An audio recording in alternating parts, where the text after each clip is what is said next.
আশা করি সবাই ভালো আছেন। So guys finally Rakib Hussain back. তো গাইস রাকিব হুসাইন প্রায় 2 মাস পর নতুন ব্লগ আপলোড করবে, যেটার শিডিউল কিন্তু দিয়ে দিয়েছে। তো রাকিব হুসাইনের ফেসবুকে স্ট্যাটাস দিয়েছে এবং বলেছে আমাদের নতুন ব্লগ আসছে আগামীকাল 1 তারিখ সন্ধ্যা 7টায়, ডোন্ট মিস।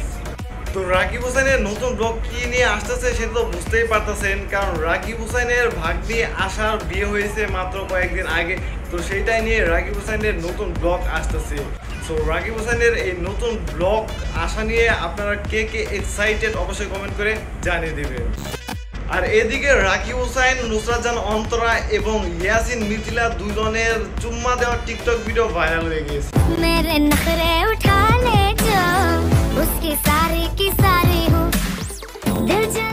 তো এই ভিডিওটি দেখার পর অনেকেই কমেন্ট করতেছে যে রাকিব হুসাইন এবং অন্তরাকে কপি করেছে ইয়াসিন মিথিলা, এবং আবার অনেকে বলতেছে যে ইয়াসিন মিথিলাকে কপি করেছে রাকিব হুসাইন এবং অন্তরা।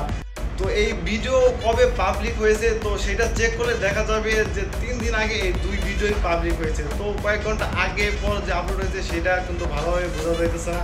সো আপনাদের কি মনে হয় যে কে কাকে কপি করেছে অবশ্যই কমেন্ট করে জানিয়ে দিবেন। Same but different. No money, no honey. Good boy goes to heaven. Bad boy goes to Bangkok. তো গাইস আজকের ভিডিও এই পর্যন্তই। যদি ভিডিওটি ভালো লেগে থাকে অবশ্যই লাইক দিবেন, কমেন্ট করে আপনার মতামত জানাবেন, শেয়ার করবেন এবং এই চ্যানেলে নতুন হয়ে থাকলে অবশ্যই সাবস্ক্রাইব করে পাশে থাকা বেল বাটনটি বাজিয়ে দিবেন। ধন্যবাদ।